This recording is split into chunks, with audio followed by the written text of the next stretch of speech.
දෙවියන් වහන්සේගේ අලුත් කිවිසුම එලිතර වනාගත වාක්‍ය සහ ඉෂ්ටවීමේ සාක්ෂිය මෙම ඉදිරිපත් කරන ලද සම්මන්ත්‍රණයට දෙවියන් වහන්සේගේ මේ වචන ඇසීමට සියලුම දෙවියන් වහන්සේගේ පවුලව සාදරයෙන් පිළිගනිමු. ඔබ සියලු දෙනාම සතුටත්. මගේ නම ලී බොන් ලී වෙමි.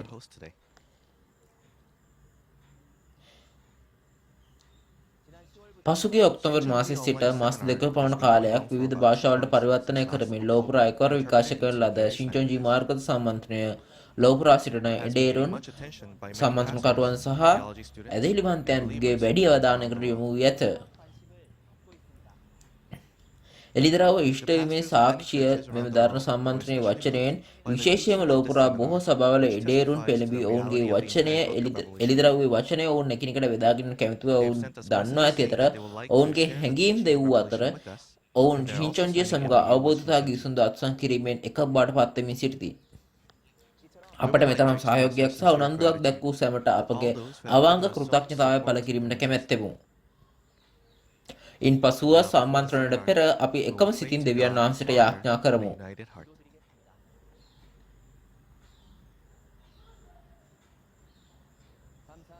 පියණි දෙවියන් වහන්සේ අතිශය ශුද්ධවන්ත වන්නා වූ අපි ගොඩක් ස්තුතිවන්ත වන්නා වූ පියණි දෙවියන් වහන්සේ ඔබ වහන්සේ එකට එකතු වෙලා ශින්චොන්චි මාර්ග සම්මන්ත්‍රණය දෙවියන් වහන්සේගේ අලුත් ගුස්ම එලිතර වන ආගතවක් සහ ඉෂ්ටවීමේ සාක්ෂිය ලොවට ඉදිරිපත් කිරීමට අවස්ථාව ලබා දීම සම්බන්ධයෙන් ඔබ වහන්සේට ස්තුතිවන්ත වෙනවා. මේ අවස්ථාවට සහභාගී වෙන්නා වූ සෑම කෙනෙකුටම යේසුස් වහන්සේ විශ්වාස කරන සෑම කෙනෙකුටම එතුමාණන් විසින් පාසන ලද බලාපොරොත්තුව ගැන විශ්වාස කරති. මේ ස්ථානයට පැමිණියේ පියාණන් වහන්සේගේ රාජ්‍ය සහ ආශාවෙන් එළිදරව් පොතේ සියලුම වචනේ තේරුම් ගැනීමට ආශාවෙන් සිටින එඩේරුන් සෙමිනේරි ශිෂ්‍යයන් සහ සියලුම ශුද්ධවන්තයන්ට ඔබගේ හදවතේ තබාගෙන වුණ මතක තබාගත මැනව. අද දවසේදී අපි එළිදරව් 20 වන පරිච්ඡේදයේ සාක්ෂිය බලමු. පොරොන්දු එඩේරාගේ හරහා ඍජුවම ඉගෙනගත් මේ ගෝත්‍රනායකතුමා හරහා එළිදරව් විශ්වේශ්වර රාජ්‍ය රහස් වල වචනයට පැහැදිලිව සාක්ෂි දුන්නට මෙහි පැමිණ සිටින සියලු ආත්මයන්ට මෙම අනාගත වාක්‍යයේ සැබෑ අර්ථ සහ සැබෑව වටහාගෙන තේරුම් ගැනීමට අවස්ථාව ලබා දීම සම්බන්ධයෙන් ඔබ වහන්සේට ස්තුති කරමි. එමෙන්ම එසේ කිරීමෙන් පියන් වහන්සේට මහිමය දෙන මහත් වූ කරුණාවේ ආශිර්වාදාත්මක කාලයක් වනු ඇතැයි එමෙන්ම මේ වචනය ශුද්ධාත්මෙන් පිරි එමෙන්ම අවසානයේ දක්වාම අප සමග සිටින වෙනදී විශ්වාස කරමි. මේ සියලුම දේවල් අපගේ පාප වලට ක්ෂමා දුන් යේසුස් වහන්සේගේ නාමයෙන් අපි යාඥා කරමු. ආමේන්.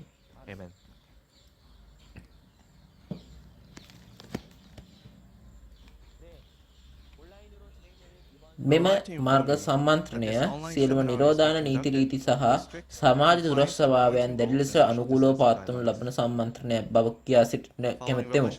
අප අවසන් වලට අධ්‍යයනය කළ එළිදරව් 19 වන පරිච්ඡේදයෙන් පසුව අද අපි එළිදරව් 20 වචන ඉගෙන ගනිමු. එළිදරව් 20 පරිච්ඡේදයේ මාතෘකාව තමයි ප්‍රාණ පරිත්‍යාගයේ ආත්ම සහ ජීවමානව සිටින අයගේ පළවුන් නැවත නැගිටීම. මේ අවුරුදු 6000ක් තිස්සේ ලෝකේ පාලනය කර සාතන්ව අල්ලාගෙන ලබන අතර නැවත නැගිටීම සහ විනිශ්චයක් සිදු වෙන අතර නැවත නැගිටීමේ සැබෑ අරුත කුමක්ද විනිශ්චයන කුමක්ද සහ ඒ කරන්නේ කෙසේද? ඔබ ගොඩක් කුතුහලයෙන් සිටි මේ ප්‍රශ්න වලට අද ඉතාමත්ම ඍජුව සහ පැහැදිලිව ලෙස උත්තර ලබා දෙන්නෙමු. දැන් මම ලී යොං නෝ බුසාන් යාකබ් ගෝත්‍රයේ ප්‍රධානීතුමාව පිළිගනිමු.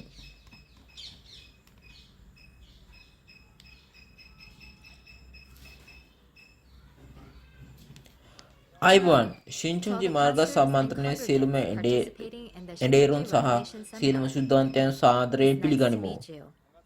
මම යේසුස් වහන්සේගේ ගෝලයෙක් වන සෙබදිගේ පුත් යාකෝබ්ගේ නාමයෙන් පිටින ලද යේසුස් වහන්සේගේ යේසු ස්වභාවයේ ජේම්ස් ගෝත්‍රයේ ප්‍රධානියා වන ලී යං නෝ වෙමි. පසුගිය වතාවේ එළිදරව් 19 වන පරිච්ඡේදයේ වචනයට පසුව අද දේශනා කරන එළිදරව් වචනය ඊට පසු එන්නා වූ වචනය බවට පත් වනු ඇත. අද පැවැත්වෙන මෙම දේශන නම් කර ඇත්තේ ප්‍රාණ පරිත්‍යාගුන්ගේ ආත්ම සහ ජීවමානව සිටින අයගේ පළවන අද නැගිටීම යන්නේ නොවේ. එතකොට මේ නැවත නැගිටීම යන්නු ඇදහිලිවන්තයන්ගේ බලාපොරොත්තුවක් විශේෂ නොවේද? ඉතින් ඔබ ඇදහිලිවන්තයෙක් නම් ඔබ දැනගත යුතු නොවේද මේක කුමක්ද යන වගේ අද දවසේ මේ දේශනයේ සවන් දෙන සියලුම එඬේරුන්ට මේ වචනය හොඳින් අසාගේ තේරුම් ගැනීමෙන් පසුව මේ එඬේරුන් මේ අනිත් සමාජිකයන්ටත් හොඳින් උගන්වනු ඇතයි මම බලාපොරොත්තු වෙමි. අද දවසේ මාතෘකාව මේ ප්‍රාණ පරිත්‍යාගුන්ගේ ආත්ම සහ ජීවත්ව සිටිනවුන්ගේ පළවන නැතන කිටීමයි.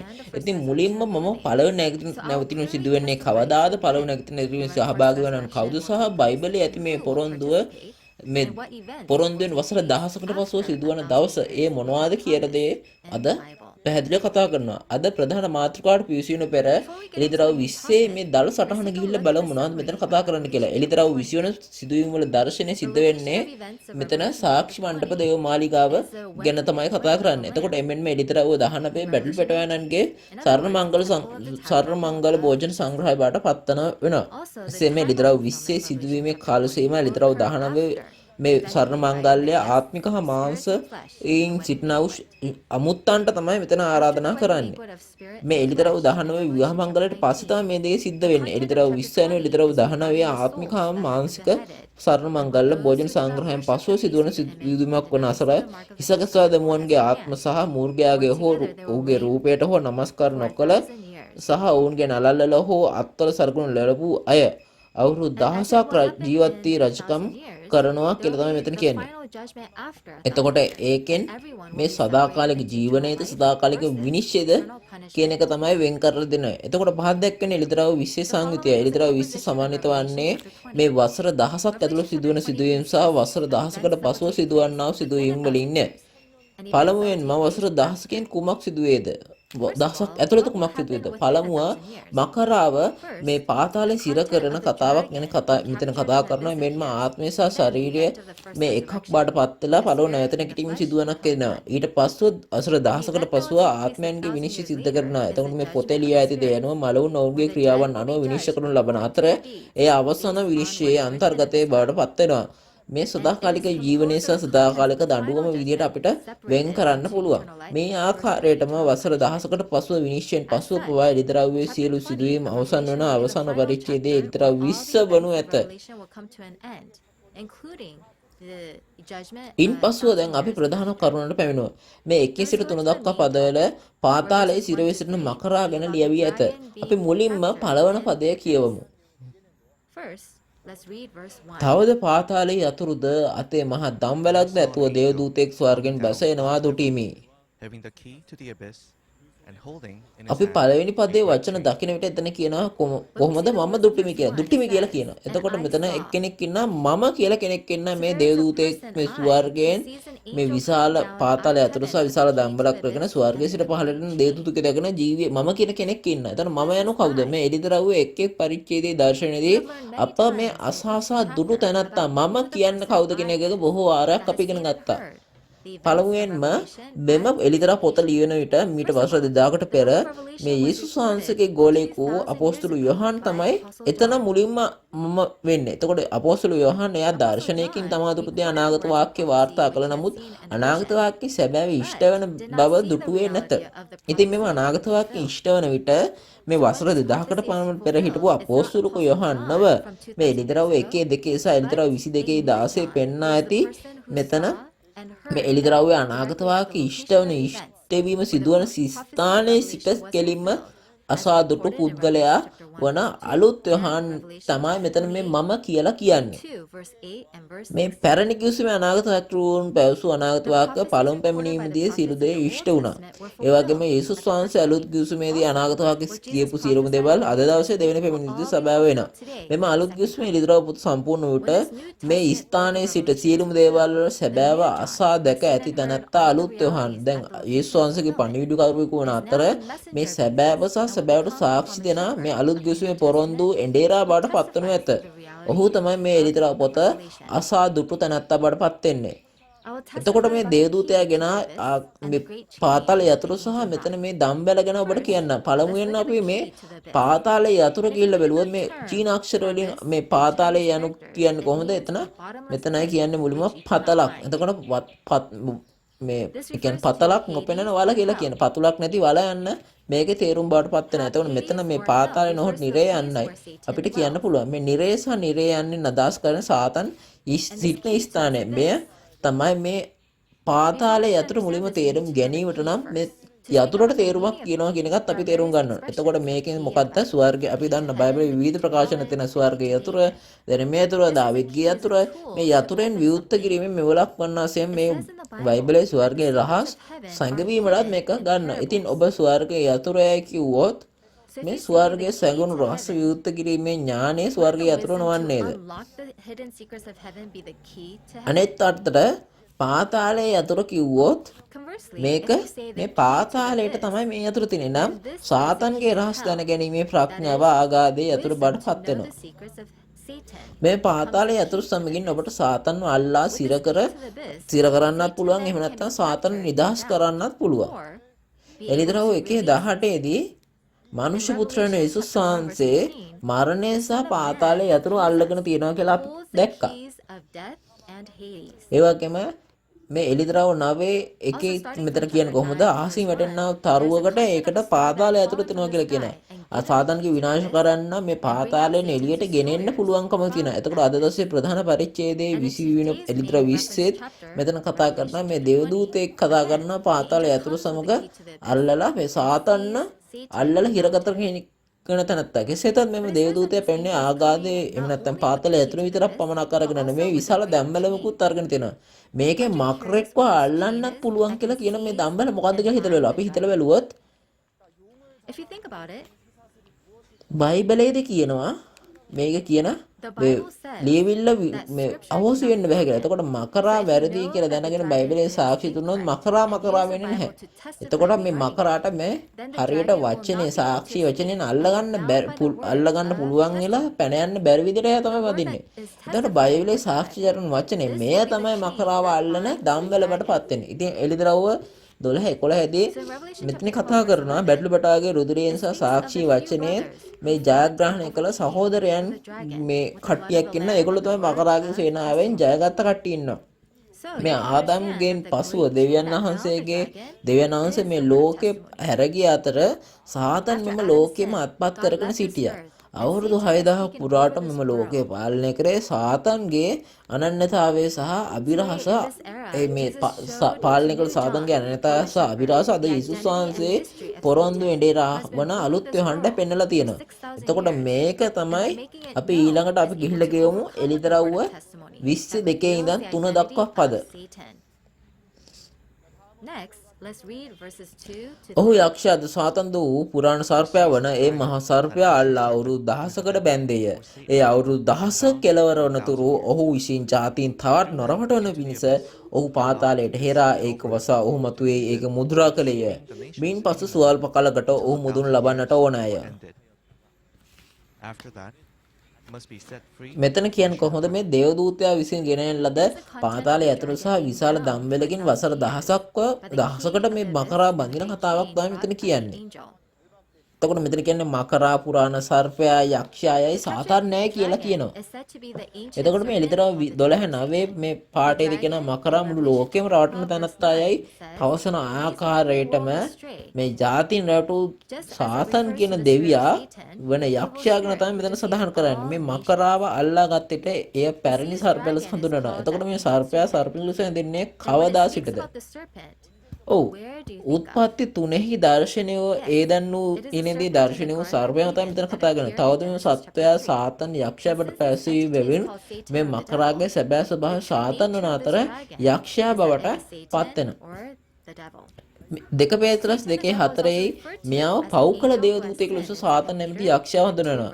මේ මුලින්ම දෙවියන් වහන්සේ විසින් මවුන්ටද මැවිලක්. නමුත් තමාගේම ගොඩකම නිසා තමාට දෙවියන් වහන්සේ බවට පත් වීමට කැමැත්තක් තිබිච්ච නිසා තමයි මේ සාතන් වන යක්ෂයා බවට පත් උනේ. එතකොට මේ අන්තර්ගතයේ බලන විට සාතන් සහ යක්ෂයා උත්පත්ති පොතේ ආදාම්ගේ කාලයේ සිට එළිදරව් කාලය දක්වාම ක්‍රියා කරන තැනැත්තෙක් කියලා කියනවා. එතකොට මේ සාතන් නැමැති යක්ෂයා උත්පත්ති පොතේ සර්පයාට ඇතුළු වූ බවත් පළමු පැමිණීමේදී මේ යුදෙව්වරුන්ගේ එඬේරුන් සමග වැඩ කළ බවත් කියනවා. ඉතින් මතේ 23:33 දී යේසුස් වහන්සේ සහ ලියන්නන් සහ පරිසුරුන් සර්පයන් සහ පොළොන් වංශයට සැදුන්නේ මෙන්න මේ හේතුවෙනි. එළිදරව්ව කාලය පැමිණීමේදී අපි මේ මකරාගේ කණ්ඩායම විනාශ කරන්නන් වන හිසත් සහ අන්ධ ඇති මූර්ගයාගේ කණ්ඩායමට ඇතුළුලා මේ සෑම යුගයකම වගේ මේ යුගයේදී දෙවියන් වහන්සේ කාර්යයට බාධා කරන සාතන් නැමැති යක්ෂයා බවට පත් වුණා. එතකොට මේ ආකාරයට අවුරුදු 6000ක් මුළුල්ලේම සියලු ජාතීන් රැවටු සාතන් අවසානයේ ඉදිරව පොතට අල්ල ගන්න පුළුවන් වෙනවා. මේ ලූක 8 වන පරිච්ඡේදයේ දකිනවා. එතකොට මේ පළමු පැමිණීමේදී යේසුස් වහන්සේ ඉදිරියේ පිරී සිටි මේ අශුද්ධාත්මය මේ පාතාලට නොයන විදිහට ඉල්ලන්න එපා කියලා කියනවා. එතකොට මේන් අදහස් කරන්නේ මොකක්ද? සාතන් නැමැති යක්ෂයාව අල්ලාගෙන ලබන නම් පළමු පැමිණීම අවස්ථාව වෙනව. අප ඉගෙන ගන්න මෙම දෙවෙනි පැමිණීමේ වචනේ එළිදරව් පොතේ ඉෂ්ටවීම වචනේ තමයි අල්ලගන්න පුළුවන් වෙන්නේ. සාතන් නැමැති යක්ෂයාව වසර 1000කට බැඳ නිරයට හෙලා අගලු දමා මුද්‍රා තබන බව මේ පෙළෙන් කියනවා. එතකොට මේ මුද්‍රා තබන යන්නේ තේරුම තමයි මේ යම් කිසි කෙනෙක් මුද්දරයක් තබා ඒක මොකක් කරේ සීල් කරොත් ඒක විවෘත කරන්න බෑ කියන. එලෙසම මකර ආගාදයට තමයි අගලු දමා මුද්‍රා කිරීම යන්නේ කියන්නේ. මකරාව තවත් පිටතට පැමිණීම වැළැක්වීම මෙතනින් වළක්වලා තියෙනවා. පාතාලේ බැඳ තබා මුද්‍රා තබා ඇති මකරාට තාදුරලා ජාතීන් රවට්ටන්න බැහැ කියලා කියනවා. නමුත් ටික වේලාවකට එයා නිදහස් කරනවා කියලා කියනවා. එතකොට මේ අවුරුදු 1000කට පසුව මේ පාතාලෙන් මොනවා කරනවද කියන එක තමයි මේ 7 වෙනි පදයේදී පොඩ්ඩක් කියලා තියෙන්නේ. එතකොට මේ අවුරුදු 6000කට පෙර ඇදහිල්ල අත්හැර ගිය ආදම් නිසා දෙවියන් වහන්සේට මේ ලෝකේ හැර යන්න සිද්ධ වෙනවා.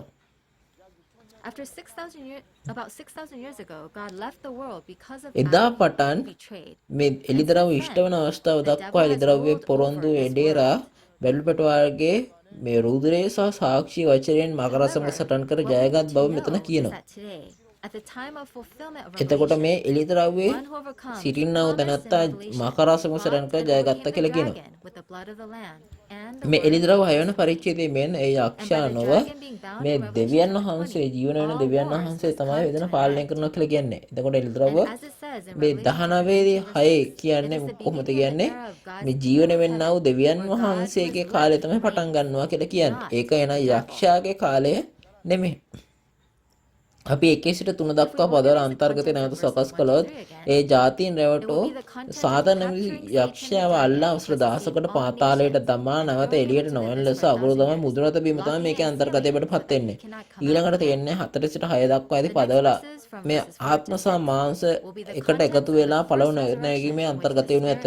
අපි එකට එකතු වෙලා 4 සිට 6 දක්වා පද කියමු. තවද සිංහාසන දුටිමි. ඔහු ඒ හිඳගත්ෝය විනිශ්චයද ඔවුන්ට දෙන ලද්දේ. තවද යේසුස් වහන්සේගේ සාක්ෂිය නිසාද දෙවියන් වහන්සේගේ වචනය නිසාද හිස් කපා දමනු ලැබුවන්ගේද මුර්ගයාටවත් උගේ රූපයටවත් නමස්කාර නොකළා වූ උගේ සලකුණ තමුන්ගේ නළල්වල අත්වලට නොලැබුවා වූ තැනැත්තන්ගේද ආත්මයන් දුටිමි. ඔවුහු ජීවත්ව ක්‍රිස්තුස් වහන්සේ සමග අවුරුදු 1000ක් රජකම් කළෝය. මලාහු අනික් අය අවුරුදු 1000 කෙලවරන් තුරු ජීවත් වූවෝය. මේ වනාහි පළවන නැවත නැගිටීමය. පළවෙනි නැවත නැගිටීමට පංගුකාරකම ඇති තැනැත්තා වාසනාවන්තය. ශුද්ධය. ඔවුන් කෙරේ දෙවනි මරණයට බලය නැත්තේය. ඔවුහු දෙවියන් වහන්සේගේ ක්‍රිස්තුස් වහන්සේගේ පූජකයෝ ඔබ උන්වහන්සේ සමග අවුරුදු 1000ක් රජකම් කරන්න ඕය.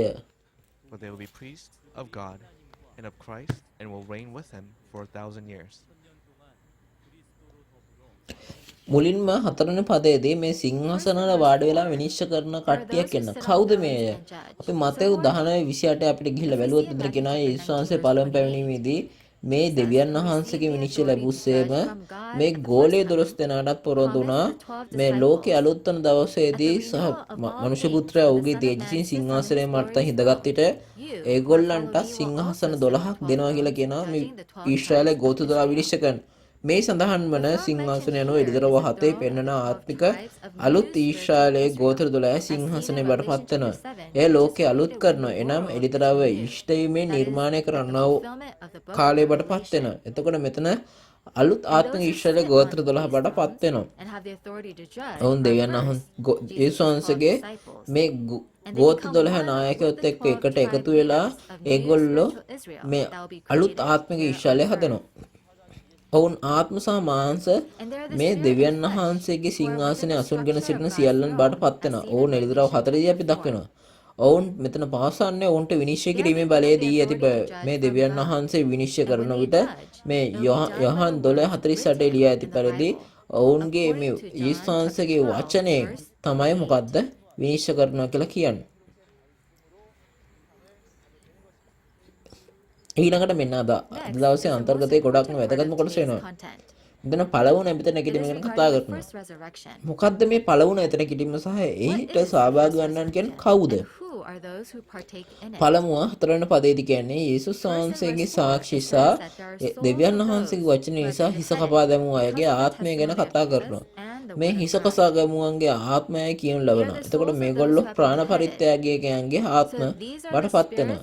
එළිදරව් 6:9 දී මොවුන් දෙවියන් වහන්සේගේ වචනය සහ ඔවුන් සතුව තිබූ සාක්ෂි නිසා මරා දැමූ ප්‍රාණ පරිත්‍යාගීන්ගේ ආත්ම බවත් ඔවුන්ගේ ශරීරය තුල මේ ප්‍රාණ පරිත්‍යාගයේ වින්දද ඔවුන්ට නැවත නැගිටීමට ශරීරය නැති වුණද ආත්මයෙන් ඔවුන්ට පළවෙනි ඇදට ගෙවන අවස්ථාව තියෙනවා කියලා කියනවා. 1 තෙසලෝනික 4:14 ඉඳන් 16 දී ඊස්වාංශේ දෙවියන් වහන්සේ පොරොන්දු වූ ඊස්වාංශය තුල නිදාසින ණයට මේ ප්‍රාණ පරිත්‍යාගයන්ගේ ආත්ම දැන් ඊස්වාංශයේ සමග එකට එකතු වෙන බවයි. මෙය පසුගිය වතාවේදී ඊතරව 19 වෙනි පරිච්ඡේදය අපි බැලුවා. එතකොට මේ බැඩළු පැටවාගේ සර්වමංගල භෝජනට ආරාධනය කළ පක්ෂීන් ලෙස තමයි එතන ප්‍රකාශ කරේ. බයිබලයේ උපමාවල් කරලා තියෙන කුරුල් පක්ෂියා තමයි ආත්මය වඩපත් වෙන්නේ. ඊට පසුව පළවන අධ්‍ය කිරීමට යන කට්ටියක් ඉන්නවා. පළමුව ස්වර්ගයේ ප්‍රාණ පරිත්‍යාගයේ ආත්ම තියෙනවා. ඊළඟට මෙතන මේ මූර්ගයාව හෝ මූර්ගයාගේ පිළිමේ හෝ මේ ඔවුන්ගේ නරල්වල හෝ අත්වල මේ සලකුණු ලැබුව අය තමයි ඉතුරු වෙනවා කියලා කියන්නේ. අපි මේක එළිදරව් 13 වචනේදී අපි ඉගෙන ගත්තා. අපි මේකට සවන් දෙන්නේ නැති කියලා මම විශ්වාස කරනවා. එතකොට මේ මූර්ගයන් වෙන විනාශ කරන්න දෙවියන් වහන්සේගේ මණ්ඩපයට ඇතුළු වී මේ වන්දනාමාන කිරීමේ පිළිමය පිහිටවලා ඔවුන් 666 ලකුණු ලබා දී මාස 42ක් පුරාවටම ඔවුන් පාගා දැමු කතාවයි. පළමුවෙන්ම ඒ මූර්ගයෙකු බව පවසන්න ඕනේ. එතකොට මේ එළිදරව් ගීතාවලිය 49:20 කියන්නේ කොහොමද? මේ දෙවියන් වහන්සේ වචනේ නොදන්නා තැනත්තා මෝඩයෙක් නැත්නම් මූර්ගයෙකුට සමාන කරනවා. එතකොට කෙටියෙන් කිව්වොත් මිනිස්යාව තමයි මූර්ගයාට සමාන කරන්නේ. කෙසේ වෙතත් මෙතන ප්‍රධාන පාඩේ තිබෙන මූර්ගයා එළිදරව් 12 පරිච්ඡේදයේ සහ එළිදරව් 13 ඇදිහිල්ලේ නටුන් තෝරාගත් ජනතාවගේ මණ්ඩපයේ ගිලදම විනාශ කරන්නන් ගැන කතා කරන එම සංවිධානයේ මුහුදුවෙන් පැමිණි ඔළුව 10 ඇති සංවිධාන වෙනු ඇත. එළිදරව් 13 පරිච්ඡේදයේ මණ්ඩප දේවමාලිගා ගිලදම බාහකාරත්ව අධ්‍යාපන මධ්‍යස්ථානයේ ඉඩේරුම් 7 දෙනා තමයි මෙතන මේ මූර්ගයෝ බාටපත් වෙන්නේ. ඊළඟට මෙතන මේ පිළිමය ගැන කතා කරනවා. හබකුක් 2:18 දී කියන්නේ කොහොමද? එතන මේ බොරු ගුරුවරයෙකුගේ පිළිමයක් ගැන කතා කරනවා. එතකොට මේ බොරු ගුරුවරයා නැත්නම් බොරු අනාගත වක්තෘවරයා පිළිමය බඩපත් වෙනවා. ඔවුන් නමස්කාර කිරීමට සැලසූ පිළිමේ සැබෑ බඩපත් වෙන්නේ මණ්ඩප දේවමාලිගාවේ මේ එඬේරුන් කර අත්බැමින් එඬේරුන් බඩපත් කළ ධර්ම ප්‍රචාරකවරු 17 දෙනා තමයි.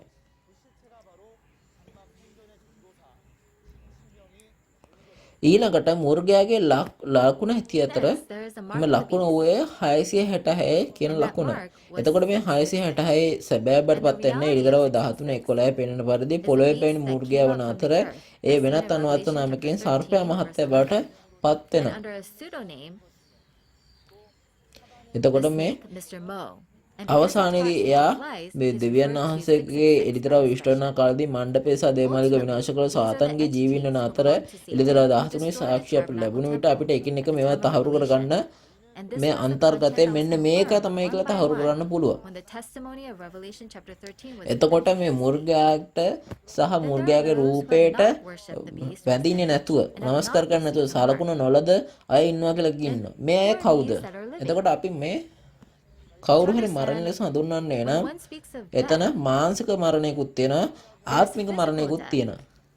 එතකොට එළිදරව් 6 වෙනි පරිච්ඡේදයේදී ඇදහිල්ලෙන් වැටුණු සුද්ධ ස්ථානයේ මේ ශුද්ධවන්තයන්ගේ මණ්ඩපයේ හිටපු කට්ටිය තෝරාගත ජනතාව විද්‍යාශීන්ගේ මේ ගුහා කඳු සහ පර්වතවල පරිණාහන අතර දැන් එළිදරව් 8 සහ 9 වන පරිච්ඡේදයේදී තුනෙන් එක වෙන්නේ ඔවුන්ගේ ආත්ම මරා දමනවා කියලා කියනවා. මේ එළිදරව් 8 සහ 9 මෙතන තුනෙන් එක බැගින් මරා දැමූ අයගේ ඒ අවස්ථාව ආත්මයෙන් තමයි මරණය ගත්තේ. එතකොට ඒ අවස්ථාවේදී ආත්මයට මරණයට පත් නොවී දිවි ගලවා ගත්ත අය ඉන්නවා. මේ දිවි ගලවා ගත්ත කට්ටිය ලිතරව 12 සහ 13 පරිච්ඡේදවල ස්වර්ග මණ්ඩපයේ මුර්ගයා එමු නැත්නම් පිළිමය ඔවුන්ගේ නමේ ගණන ජය ගන්නා අය බවට පත්වන අතර ඔවුන් සාක්ෂි මණ්ඩප දේව මාලිගාවට පැමිණලා මේ ඒගොල්ලෝ ජයග්‍රාහකයයි කියනවා. ඊළතරව 15 දී තමයි ඒක පෙන්눔 කරන්නේ. එසේ මේ ඊළතරව 14 සහ 7 වෙනි පරිච්ඡේදවල ඇදහිල්ලෙන් වැටීම හා විනාශ කිරීමේ කාර්ය පසුව අස්වැන්න හා මුද්‍රා තැබීම කරන ලදී. එනම් ආත්මික අලුත් ඊශ්‍රායලයේ ගෝත්‍ර 12 බවට පත් වෙනවා. එතකොට මේ පළමුව මේ උත්තානයේ සහභාගී වෙන පිරිස තමයි මෙලෙස මේ තාරකා හත සහ මේ කියන්නේ නැත්නම් ස්වර්ගයේ මණ්ඩපයේ ඇදහිල්ල අත්හල මුර්ගයා අතර ඒ මුර්ගයා වැනි විනාශකාරීන් මුහුදෙන් ගොඩට ආවා. එතකොට ඔවුන් තමයි මෙතන මේගොල්ලන්ව මේ අල්ලගත්ත කට්ටිය වෙන්නේ. එතකොට මේ අල්ලගත්ත කට්ටියව මේ මහ පොළොවේ මුර්ගලු හඳුන්වන මේ මනුෂ්‍යයා බොරු ගුරුරු 17 දෙනෙක් පිහිටෙව්වා. ඒගොල්ලෝ පිළිම වගේ කියන්න පුළුවන්. එතකොට ඒ පිළිම වලටවත් වන්දනා නොකර කිසිම ලකුණක්වත් ඔවුන්ගේ නලල්ලලත් නැතුව මේ ඒගොල්ලෝ සටන් කරලා ජයගත්ත දිවි කලවගත්ත අය තමයි මෙම ජනයා තමයි එළිදරව් 15 සාක්ෂි මණ්ඩප දේවමාලිගාවට රැස් වූ ජයග්‍රාහකයෝ බවට පත් වෙනවා. මේ විදිහට තමයි මේක පටන් ගත්තේ. මේ කියන්නේ මොකද්ද? ඔවුන් දෙවියන් වහන්සේගේ ඒගොල්ලෝ මාංශයෙන් මැරුන්නේ නැහැ. ඒගොල්ලෝ ආත්මයෙන් ජීවත් වෙනා ආත්මයෙන් ජීවත් වෙන නිසා ඒගොල්ලෝ දෙවියන් වහන්සේගේ පළවු නැවත නැගිටීමට එහෙම නැත්නම් ඊස්වාංශ සංඝ පළවු නැවත නැගිටින සහභාගී වෙන අතර ඔවුන් අවුරුදු 10ක් ජීවත් වෙනවා කියලා. ඒ නිසා පළවු උත්ථානයට සහභාගී වෙන්න ආත්මය සහ ශරීරය දෙකොල්ලන්ටම තියෙනවා. පළමුව මෙතන මේ මලවුන්ගේ ආත්ම ඉන්න ඒගොල්ලෝ තමයි ප්‍රාණ පරිත්‍යාගලෝ. තවද මුර්ගයන්ට රූපයට නමස්කාර නොකළ සරකුණු නොකළ මේගොල්ලෝ මේ ජීවත් වෙලා ඉන්නේ මාංශයෙන්. මේ ආකාරයෙන් එළිදරව් 13 මුර්ගයා කාර්ය සිදුවන විට මේ මුර්ගයාගෙන් ලකුණ නොලද්ද කට්ටිය නොලද්ද මිය නොගිය ඒ කියන්නේ ආත්මෙ මිය නොගිය දෙවියන් වහන්සේගේ පුත්‍ර වන ඊශ්වාන්ති සංඝ පළමු උත්ථානයට සහභාගී වෙලා තමයි මේගොල්ලෝ අවුරුදු 1000ක් ඉන්නවා කියලා කියන්නේ. එතකොට කොහොමද මේ මිනිස්යන් මේ මාංශයෙන් නිසා ආත්මයෙන් නොවෙන්නේ කොහොමද? එසේනම් මහන්සිය වසර 1000ක් ජීවත් වෙන්නේ කොහොමද? වසර 1000ක් ඇතුළත මරණයට අධිකාරී වන මාර්කරාව නිරේ එහෙම නැත්නම් පාතාලයේ සිරවී සිටින අතර එයාට ක්‍රියා කරන්න බෑ. එම නිසා වසර 1000 යනු මිනිස්යන් නොමැරී සිටින ජීවත් වන හා මේ ඒගොල්ලන්ට කාර්ය කරන්න පුළුවන් කාල පරිච්ඡේදය. අපි සිතා බැලිය යුතු කාලය මෙම කාලය මෙන්න නම් මේ ප්‍රාණ පරිත්‍යාගවරු මේ කාලය ලබා ගන්න ප්‍රාණ පරිත්‍යාගවරු නොයෙකුත් දුක් හැට විදිමින් දීපිදු අය වටපත් වුණා. එතකොට එසේනම් අද දින ඇදහිලිවන්තයන්ට මේ ප්‍රාණ පරිත්‍යාගයන් තරමටවත් සාතන් සමග සරණ කර ජයගෙන වෙහිස මහන්සි නොවි නොමැරී ජීවත් වී වසර 1000ක් රජකම් කරන පළමු නැතන කිරීමේ සැබෑ බාට පත් වෙන විට මම බලාපොරොත්තු වෙමි. එතකොට මම බයිබලය හරහා තව පොඩ්ඩක් කියලා දෙන්නම් පළමුව නැවත නැගිටීම කියන්නේ කුමක්ද කියන එක. ඔබ යොහන් 11:25 ඉඳන් 26ට ගිහිල්ලා බැලුවොත් යේසුස් වහන්සේ කියන කොහොමද? මම තමයි ජීවනයේද නැවත නැගිටීමද මම වෙමි කියලා කියනවා. මා කෙරේ විශ්වාස කරන තැනත්තා මරුණත් ජීවත් වන සහ මා විශ්වාස කරන සෑම කෙනෙකුම කිසිවිටකත් නියන්නේ නැත කියලා කියනවා. මෙය තමයි නැවත නැගිටීම නිසා සදාකාල ජීවනයේ පිළිබඳ පොරොන්දු වන අතර 1 කොරින්ති 15 මෙතන කතා කරන මලවුන්ගේ නැවත නැගිටීම සහ ජීවත්ව සිටින අයගේ වෙනස් වීමේ ගැන කතා කරන අපොස්තුල් පාළුතුමා. එතකොට අපි 1 කොරින්ති 15 42 වෙන 46කට ගිහිල්ලා බලුවොත් කොහොමද කියන්නේ? ඒගොල්ලෝ මේ මානසික මියගිය අය නැවත නැගිටුණු ලබන්නේ කෙසේදයි. ඒක විනාශ කරපු ආකාරයෙන්ම නැවත පිහිටුම් ලබනවා කියලා කියනවා.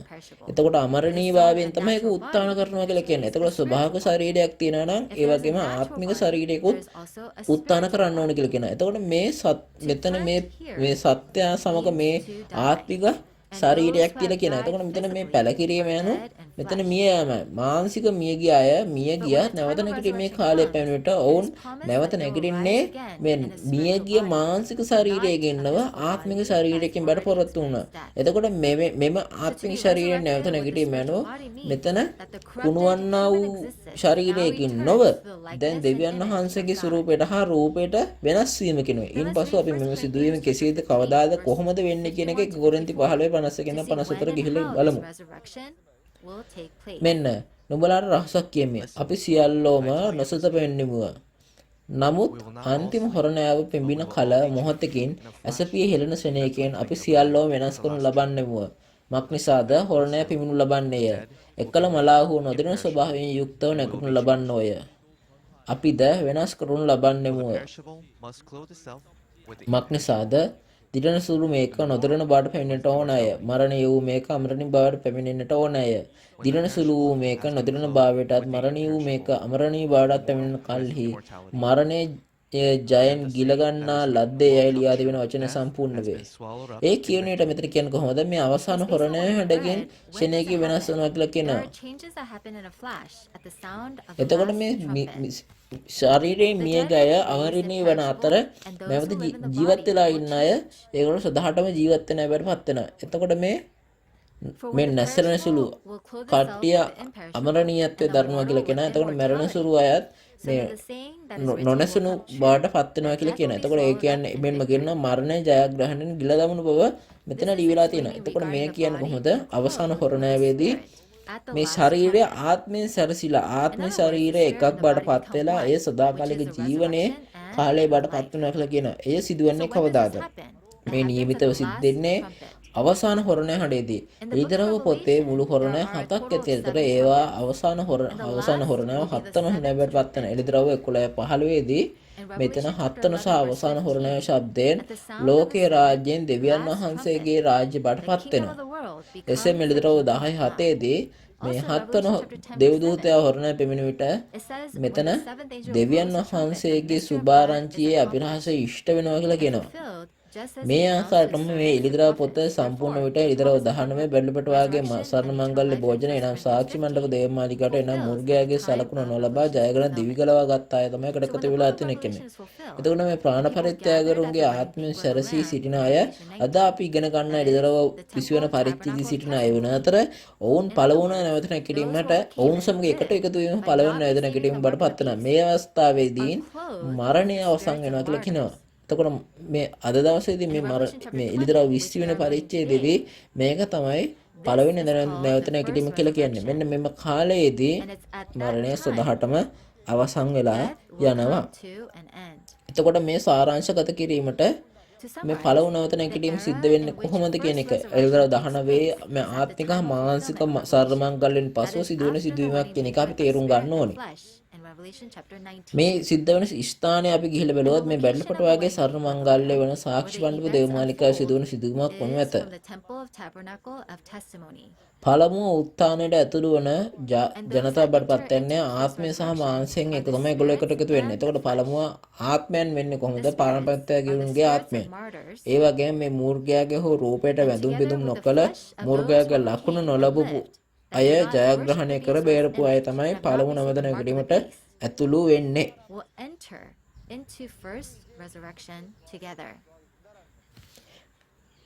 එසේම එතුමාන් පවසන්නේ පළමු නැගීමට සහභාගී වන අය ආශිර්වාද ලද්ද වූ අයයි. එතකොට ඔවුන් ලැබෙන ආශිර්වාද මොනවද? මම කලින් කිව්වා වගේ මේ වෙලාවේදී මරණය අවසන් වෙනවා. ඒ කියන්නේ ආශිර්වාදය තමයි සදාකාලික ජීවනයේ ආශිර්වාදයක් වෙනවා. තවද ඔවුන් පැවසුවේ දෙවන මරණයෙන් ඔවුන්ට කිසිම බලයක් නැති බවයි. මෙසේ මේ දෙවන මරණයෙන් අදහස් කරන්නේ ශරීරයේ මිය ගිය පසුව ආත්මයට ලැබෙන මේ නිරේ එහෙම නැත්නම් පාතාලයේ දඬුවම කෙනෙක් එක තමයි මෙතන තේරුම් ගන්න ඕනේ. මේක තමයි දෙවන මරණය කියලා කියන්නේ. කියන ආත්මය මැරීම. මේ පළමු උත්ථානයට ඇතුල් වන අයට සදාකාල ජීවනයේ තියෙනවා. දෙවන මරණයට නොමැති වීම හේතුව වන්නේ ඔවුන් යේසුස් වහන්සේගේ රුධිරයෙන් මේ පාවෙන් නිදහස් වෙච්ච නිසා. එබැවින් හේබ්‍රේය 8:10 ඉඳන් 12 දී මෙතන කියනවා කොහොමද මේ පව් ඒගොල්ලෝ අලුත් විශ්ව ව්‍යවස්ථාව තමයිගේ මනසේ සහ හදවතේ ලියා තිබෙන අයගේ පව් කමා වෙනවා කියනවා. එතකොට මේ එළිදරව්වේ පොත අලුත් විශ්වයේ සාරාංශය නිසා එනම් අලුත් විශ්වයේ මේ සාරාංශය වන බැවින් මේ එළිදරව් පොතේ අනාගත වාක්‍ය සහ ඊශ්ටීමේ සැබෑව අද දින තමගේ හදවත් තුළ මුද්‍රා තබා ඇති අයට මෙම ආශිර්වාදයෙන් ආශිර්වාද ලබන්න පුළුවන්. තවද පළමුව නැදෙන කිරීමට සහභාගී වන මේ පූජකයන් රාජ්‍ය පූජකයන් බවට පත් වෙලා රජ අවුරුදු දහසක් පුරාට පාලනය කරනවා කියනවා. එතකොට මේන් අදහස් කරන්නේ පළමුව නැවත නැගිටීමට එකතු ජනතාව මේ අවුරුදු දහසක් පුරාටම මේ ජීවත් වෙනවා කියලා කියනවා. එතකොට මෙම කාලයේදී මරණයට අධිපති වන මකරා මේ යක්ෂයා නැමැති බැවින් මෙහි මරණයක් නැහැ. ඒ නිසා ප්‍රාණ පරිත්‍යාගින්ගේ ආත්ම සමග විවාහයෙන් පසුව වුන්ට වසර 1000ක් නොමැති ජීවත් වෙන්න පුළුවන්කම තියෙනවා. එතකොට මේ මෙම අවුරුදු 1000යි නවන පදයේදී නැවත විස්තරාත්මකව විස්තර කරනවා. මේ වචනෙන් සවන් දෙන සියලුම එඬේරුනි ශුද්ධවන්තේනි. පළවු නැවත නැගීමේ සැබෑ බාට පත් වෙන්න ඔබට අවශ්‍ය නැද්ද? මේ වචන ආශිර්වාදය ලබා ගැනීම අප කළ යුත්තේ කුමක්ද? එලිදරා පොතේ පළවු නැවත නැගීමේ ස්ථානය, කාලය, එතකොට එමෙන්ම වේලාව සහ මෙම ආශිර්වාද සියල්ල ලියවිලා තියෙනවා. එතකොට ඒ නිසා සෑම කෙනෙකුටම පළවු නැවත නැගීමේ සැබෑවන් බාට පත් වෙන්න පුළුවන් වෙන පරිදි එලිදරා පොතේ වචනය අලුත් කිවිසුමේ නීති අපගේ හදවත සහ මනසේ කැටයම් කරන තේ මම බලාපොරොත්තු වෙමි. මේ පළවෙනි නැවත නැගීම සහභාගී නොවන ප්‍රාණ පරිත්‍යාගින්ගේ ආත්මයන් හැර සසු මාලවුන් සිටින අතර මේ ආකාරයටම අවුරුදු 1000ක් රජකම් කරන සදාකල ජීවනය ආශිර්වාද ලබන පළවුන් නැවත නැගීමට ලැබෙන්නේ නැති කට්ටියක් ඉන්නවා. එතකොට අවුරුදු 1000කට පසු ඔවුන් දෙවියන් වහන්සේගේ සිංහාසන ඉදිරියේ විනිශ්චය කරනු ලබන අතර සදාකල ජීවනය හා සදාකල දඬුවම ලෙස බෙදී යනු ඇත. මේ 12 වන පදයෙන් පැහැදිලි කරනු ඇත. ඊළඟට තියෙන්නේ මේ 7 සිට 15 දක්වා පදයි. මෙතනදී මකරා සිරගත කිරීමෙන් පසුව එයාව නිදහස් කරනවා. එතකොට එයා මේ ගොග් සහ මගොග් රවටා ඇති ආකාරයටම ආත්මයන් දෙවියන් වහන්සේගේ විනිශ්චය සිංහාසනයට ඉදිරියේ විනිශ්චය කරනු ඇත. ඒ සදාකාල ජීවනය සහ සදාකාලික දඬුවම ලෙස බෙදෙනු ඇත. අවසාන විනිශ්චය අන්තර්ගත වෙනු ඇත. මුලින්ම අපි 7 සිට 10 දක්වා පද පමණක් කියමු. අවුරුදු 10 කෙලවරු වූ කල සාතන් තමාගේ හිරගෙන් මුදුන ලැබ පොළවේ සතර කොනේ සිටියා වූ ගොග් මගොග් යන ජාතීන් මුලා කරන්නටත් ඔවුන් යුද්ධයට රැස් කරන්නට නික්මෙන්නේය. ඔවුන්ගේ ගණන මුහුදේ වැලිකට මෙන්නේය. ඔව්හු පොළවේ සෑම තැනටම ගොස් ශුද්ධවන්තයන්ගේ කඳ උරද ප්‍රියෝ නුවර වටලා ගත්තෝය. එවිට දෙවියන් වහන්සේ විසින් ගිනි බැස ඔවුන් විනාශ කළේය. ඔවුන් මුලා කළ යක්ෂයා වනාහි මූර්ඝයාද බොරු අනාගත වක්තෘද වසන ගින්නෙන්ද ගෙන්දගමින් යුත් පිලට හෙනු ලැබුවේය. ඔවුහු සදාකාලටම දිවා රැය දෙකෙහි වද කරනු ලබති.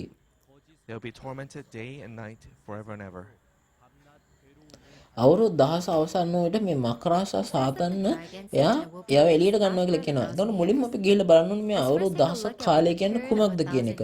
එතකොට මේ එළිදරව් 20 වෙනි පරිච්ඡේදය අපි ගිහිල්ලා බලුවොත් මෙතනින් තේරුම් ගන්න පුළුවන් වෙන්නේ මේ සාතන්න මේ පාතාලයේ තබා ඇති කාලය වසර 1000ක් කියලා කියනවා. එතකොට පළවුන නැවත නැගීමෙන් ලැබුණු කාලය මනුෂ්‍යව පාලනය කරන මේ අවුරුදු 1000ක් කාලයක් කියලා කියනවා. එතකොට මෙන්න මේ අවුරුදු 1000ක් කාලය තුල මේ සියලුම ජනතාව රවට්ටපු සාතන් නැමැති අවුරුදු 6000 පුරාටම මේ රවට්ටපු සාතන් නැමැති මකරව අල්ලා සිරගත කරන මේ කාලයක් බඩපත් වෙනවා. ඒක පරණ විසුමේ කාලේදීත් අලුත් විසුමේ කාලේදීත් මේ රවට්ටපු හැමෝමටම වෙනුවෙන් තමයි මෙයාව හිරගත කරන්නේ. එතකොට මේකට අවුරුදු 10 සම්පූර්ණ වෙනකොට සාතන් නැවත සිරගසෙන් නිදහස් වුණු ඇත. මේ සාතන් හිරෙන් නිදහස් වෙලා අවිත් කරන දේ මොකද්ද කිව්වොත් කියන්නේ කොහොමද? ගොග් සහ මගොග් විදිහට රවට්ටුවා කියලා කියනවා. එසේනම් මේ රවට්ටපු මගොග් සහ මගොග් කවුද? එසේකිය 38 වෙනි පරිච්ඡේදයේදී මෙම ගොග් සහ මගොග් පරණ විසුමේ යුගයේ අන්‍ය ජාතීන්ගේ කට්ටියක් වන අතර ඔවුන් දෙවියන් වහන්සේ ප්‍රිය කරන නගරය වට කරන බව කියනු ලැබේ. එතකොට මෙම නගරය කතා කරන්නේ කොහොමද?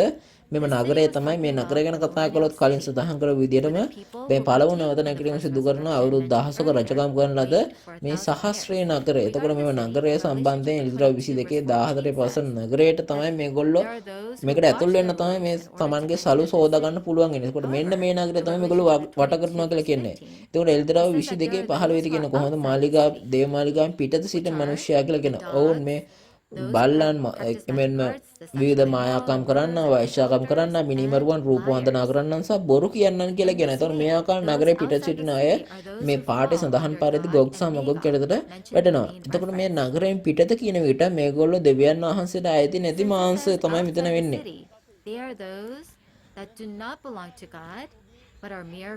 එතකොට මෙම නගරයෙන් මේ දෙවියන් වහන්සේ නගරයෙන් පිට ඉන්න මිනිස්සු ගැන කතා කරනකොටම මේ ආකාරයෙන් දෙවියන් වහන්සේගේ මේ පාලනයට පාර දෙන්න මේ ගොග් සහ මගොග් විදියට නගරයෙන් පිට සිටින අයව රැස් කරනවා. එතකොට මෙතන කියන්නේ කොහොමද?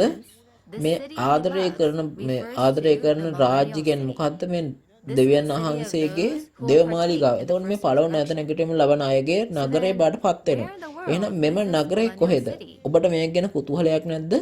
මේ දෙවියන් වහන්සේගේ රාජ්‍ය නිර්මාණය වන්නේ දෙවියන් වහන්සේගේ එළිදරව් පොතේ සම්පූර්ණ වූ විට මේ ආත්ම ලෝකේ රාජ්‍ය මේ පොළොව මතට පැමිණෙනවා.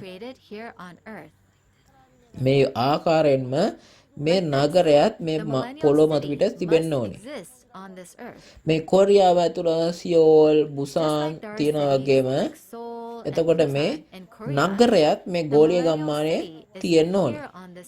එතකොට මෙතන මේ නගරෙන් පිටත ඉන්න කට්ටිය තමයි ඒගොල්ලෝ ලෝකේ ජනතාව බවට පත් වෙනවා. එතකොට ඒගොල්ලෝ ලෝකේ ජනතාව එතන තමයි ජීවත් වෙන්නේ. එළිදර 22 14 ඉඳන් 15 අපි ගිහිල්ලා බැලුවොත් මේ නගරය තුල සහ පිටත නගරයක් තියෙනවා. එය දෙවියන් වහන්සේ පවසන්නේ නගරෙත් දෙවියන් වහන්සේ ඇතුළත ඉන්නවා. මේ නගරය ඇතුළත ඉන්නවා. පිටත ඉන්නේ ගොග් සමගොග්.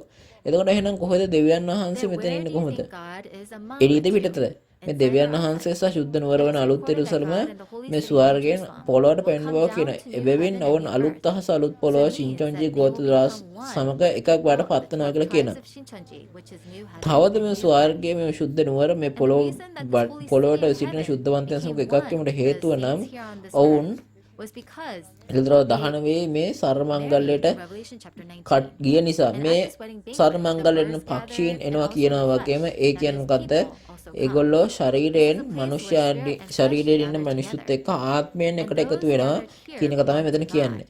මෙහිදී මේ දෙවියන් වහන්සේ ඉන්න යේසුස් වහන්සේ ඉන්න දේවදූතයන් සහ ප්‍රාණවරිත්‍යාගරුන්ද මෙතන පැමිණලා මෙම නගරයේ ඉන්න ස්ථානය බවට පත් වෙනවා. මේක හරියටම මේ විශ්‍රාම ස්ථානයක් හා සමානයි. මෙම දෙවියන් වහන්සේගේ නගරයේදී ප්‍රාණපරිත්‍යාගරුන්ගේ ආත්මයන්ට සහ දිවි ගලවා ගත්ත අයට අවුරුදු 1000ක් පුරාට රජකම් කරන්න පුළුවන්. මම කලින් කී පරිදි මෙම දෙවියන් වහන්සේගේ නගරයේදී මරණයට අධිකාරී වන මකරෙකු හෝ යක්ෂයෙකු නැත. එතකොට නමුත් අවුරුදු 1000ක් ගත වන විට මේ සාතන් මෙයින් පිටතට පැමිණ ඔබ රවට්ටනු ඇත. එතකොට ඔහු කොහෙද කියලා ඔබට කිව්වද? ඔහු මේ දෙවියන් වහන්සේ මාලිගාවෙන් පිටතට ගොස් ගොග් සහ මගොග් රවටා විදිහටම මේ දෙවියන් වහන්සේගේ නගරය වට කරන බව කියනවා. එතකොට දෙවියන් වහන්සේ ආදර කරන මාලිගාවට පැමිණීම යනු මේ දෙවියන් වහන්සේ මාලිගාවේ ශුද්ධයන්ටන්ට විරුද්ධව ඒගොල්ලන් හසුරවන්න හදනවා. අවුරුදු 1000ක් පසුව සාතන්ගේ මුලාට පත් වූ ගොග් සහ මාගොග් විදිහට අපු ශුද්ධවන්තයන්ගේ කඳවුර ඔවුන් ආදරය කරන නගරය වට කරනවා. නමුත් මෙම අවස්ථාවේදී ස්වර්ගයෙන් ගින්න බැස ඔවුන් සියල්ල විනාශ කරන බව ලියවිලා තියෙනවා. එතකොට මේ යක්ෂයා විසින් රවට්ට ලැබූ ගොග් සහ මාගොග් වගේ ඉන්න කට්ටියව නගරයෙන් පිටතදී සියල්ලන්ම ගින්නෙන් විනිශ්චය කරන ලබනවා කියලා කියනවා. එපමණක් නොව මෙම රැවටල්කාර යක්ෂයා මූර්ගයා ඒගොල්ල බොරුවනාගත වක්‍රවරුම සිටින ගිනි හා ගෙන්දගම් වලට හිල් ලබනවා කියලා කියනවා. ඔහු සදාකාලටම වද කරනු ලබනවා කියලා කියනවා. එළිදරව් 2014 දී යක්ෂයාව ඇතුළු වන මේ ගිනි හා ගෙන්දගම් විල තියෙන ස්ථානය තමයි දෙවන මරණය කියලා කියන්නේ. එතකොට මම කලින් කිව්වා වගේම දෙවන මරණය තමයි මේ ශරීරය මරුණට පස්සේ ආත්මය ලැබෙන නිරේ දඬුවම කියලා කියන්න පුළුවන්. අවුරුදු 1000කට පසුව නගරයෙන් පිටත සිටින ගොග් සහ මැගොග් මෙන්ම රැවටෙලිකාර යක්ෂයාද විනිශ්චය කරනු ඇතැයි කියනු ලැබේ. එවිට අවුරුදු 1000කට පසුව මේ නගරයේ මිනිසයන්ට කුමක් සිදු වෙනවද?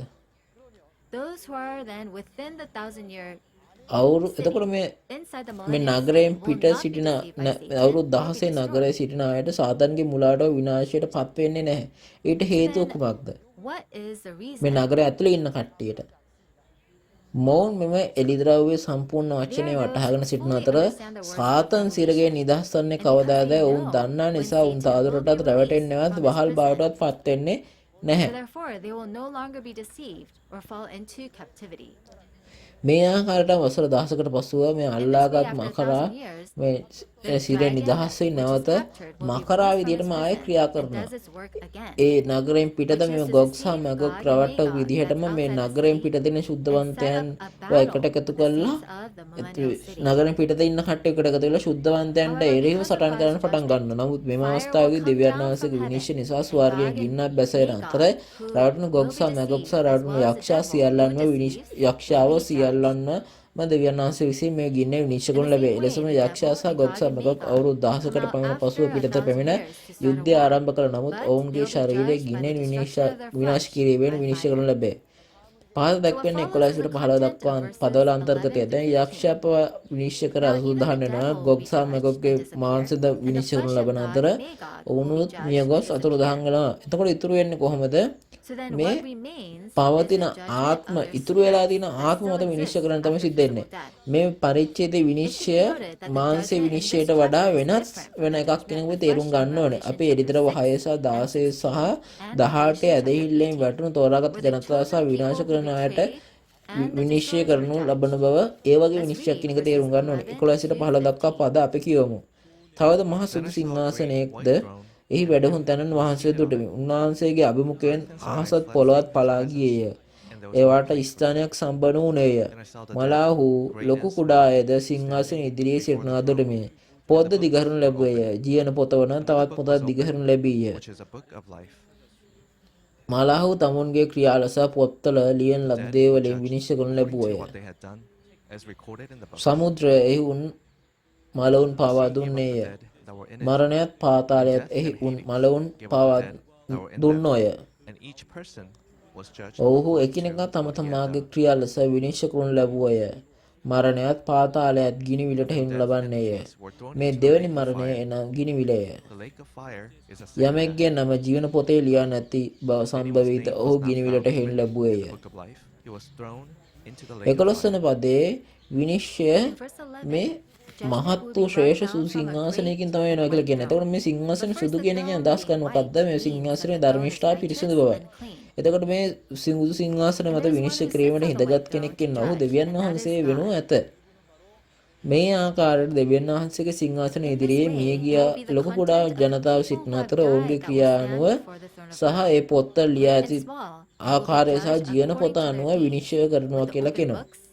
එතකොට මෙහි විනිශ්චය කරන ලබන මලවුන් කියන්නේ කොහොමද? සියලුම මාංශයෙන් මියගිය සියලුම ආත්ම බඩපත් වෙනවා. තවද මේ මලවුන් විනිශ්චය කිරීමේදී විවුර්ත වෙන පොතක් තියෙනවා කියලා කියනවා. එතකොට දානියෙල් 7:10 මෙතන කියන විදිහටම කොහොමද මේ පොත් විවුර්ත වෙලා තියෙන්නේ කොහොමද? මේ විවුර්ත වෙන පොත් වලින් තමයි බයිබලයේ පොත් 60 රාජ්‍ය නීතිය සහ දෙවියන් වහන්සේගේ බයිබලයේ වචනේ නීතිය වඩපත් වෙනවා. එතකොට මෙතන තවත් පොතක් කියනවා. මේ ජීවන පොත අනුව තවත් පොතක් මෙතන තියෙනවා කියනවා විනිශ්චය කිරීමට ගන්නවා. ඔබ දැනටපත් මේ ජීවන පොත ගැන කලින් දේශනාවලදී හොඳින් ඉගෙනගෙන ඇති කියලා මම විශ්වාස කරනවා. ඔබ එලිතරව 3:12 සහ එලිතරව 3:21 වචනේ දක්වන්නට ඔබට වෙන්නේ කොහොමද ජයග්‍රහණය කරනවට දෙවියන් වහන්සේ සහ යේසුස් වහන්සේ සහ ආත්ම ලෝකයේ ඔහු වෙත පැමිණෙනවා කියලා කියනවා. එමෙන්නම ජය ගන්නා තැනත්තා මේ ජේසුස්වහන්සේගේ සිංහාසනෙට එකට වාඩි වෙන්න පුළුවන්කම දෙනවා කියලා කියන. දෙවියන් වහන්සේ මේ සිටින ස්වර්ගයට ජය ගන්නා සිටින ස්ථානයට පැමිණෙනවා. බෙවින් ජයග්‍රාහකයා සිටින ස්ථානයේ ස්වර්ගය දෙවියන් වහන්සේගේ රාජ්‍ය වෙන අතර මේ එළිදරව් 15 ඇති සාක්ෂි මණ්ඩප දේව මාලිගාව වනු ඇතතර එහිදී ආත්ම ලෝකයේ ස්වර්ගය ජයග්‍රාහකයා පිටතට පැමිණ ඇත. තවද ජයගත් තැනැත්තා විසින් මෙහෙවන ලද සභා ලේඛනයේ මාගේ නාමය ලිවීම නම් ජීවන පොතේ මාගේ නාමය ලිවීමයි.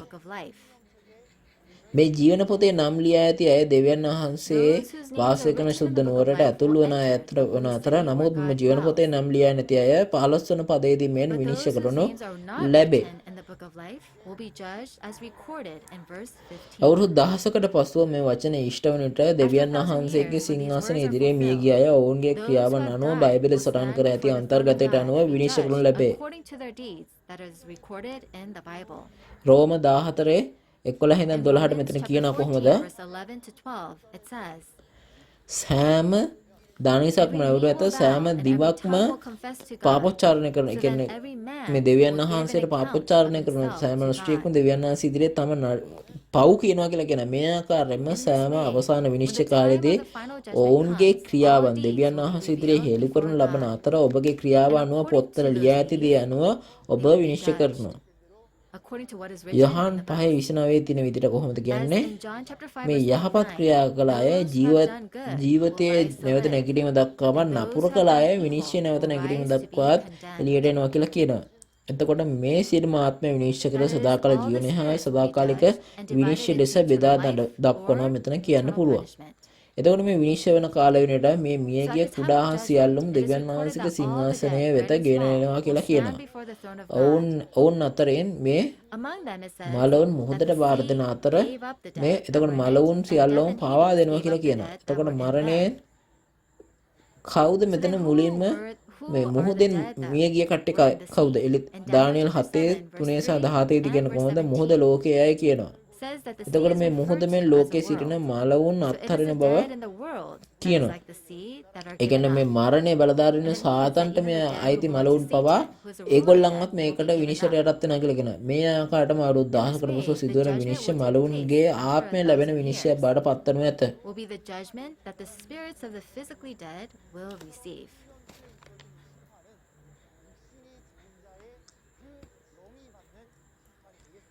තවද මරණය සහ පාතාලය මේගොල්ලෝ දෙවන මරණ ලෙස හඳුන්වන ගිනිවිලට විසි කරනු ලබනවා. මේ ගිනිවිල දෙවන මරණ ලෙස හැඳින්වීමට හේතුව නම් එය මාංශ මියගිය පසු ආත්මය කරන දඬුවම නිරේ දඬුවම වන බැවිනි. මෙම අවසාන විනිශ්චයේදී පොත් පමණක් නොව ජීවන පොතද විවෘත වෙලා කිනවා. මේ ජීවන පොතේ නම ලියා නැති ඕනම කෙනෙක් දෙවන මරණය නම් ගිනිවිලට යනවා කියලා කියනවා.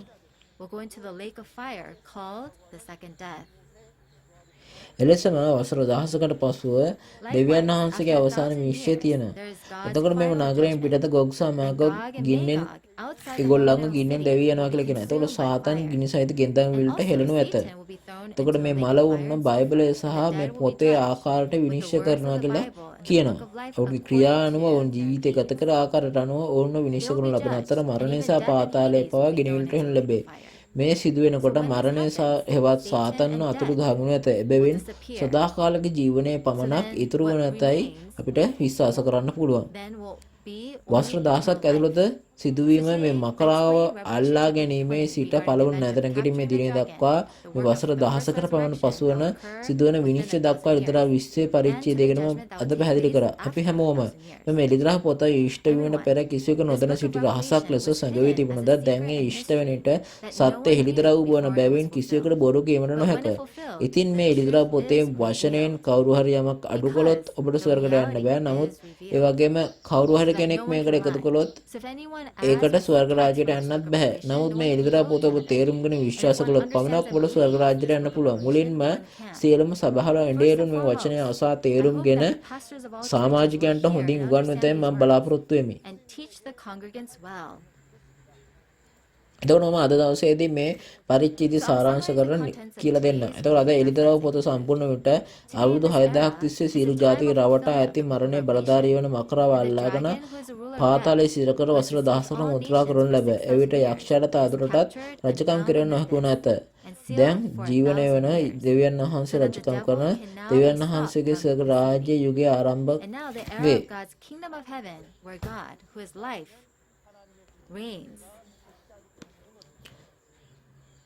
දැන් දෙවියන් වහන්සේගේ කාලය තමයි පටන් ගන්න. එතකොට අද අපි ඉගෙන ගත්ත එලිදරව් 20 වෙනි පරිච්ඡේදයේ අවුරුදු 16ක ලෝකයේ නගරයේ තුල සහ පිටත ඉන්න කට්ටියක් ඉන්න. ඒ වගේම පළවුණ වෙත නැගීමට දක්වා තිබෙනා වූ දේවල් තිබෙනවා. මේ පළවුණ වෙත නැගීමෙන් සහභාගී වූ පළවුණ වෙත නැගීමෙන් නැගිටින පුද්ගලයන්ගේ ආත්ම ප්‍රාණ පරිත්‍යාගුලුන්ගේ ආත්ම වන අතර එමෙන්ම මාංශයෙන් පළවුණ වෙත නැගීමෙන් ලැබෙනා වූ ආත්ම ඔවුන් මූර්ගයාගේ ලකුණ නොලබා දෙවියන් වහන්සේගේ මුද්‍රාව සහිත දෙවියන් වහන්සේට අයත් මානසික ගෝත්‍ර 12ේ ජනතාව බවට පත් වන ඇත. ඔවුන් එකක් බවට මෙම ආත්ම සහ මානසික එකක් බවට පත් වේ අවුරුදු 1000ක් ජීවත් වේ. අවුරුදු 1000කට පමණ පසුව ගොග් සහ මගොග් සහ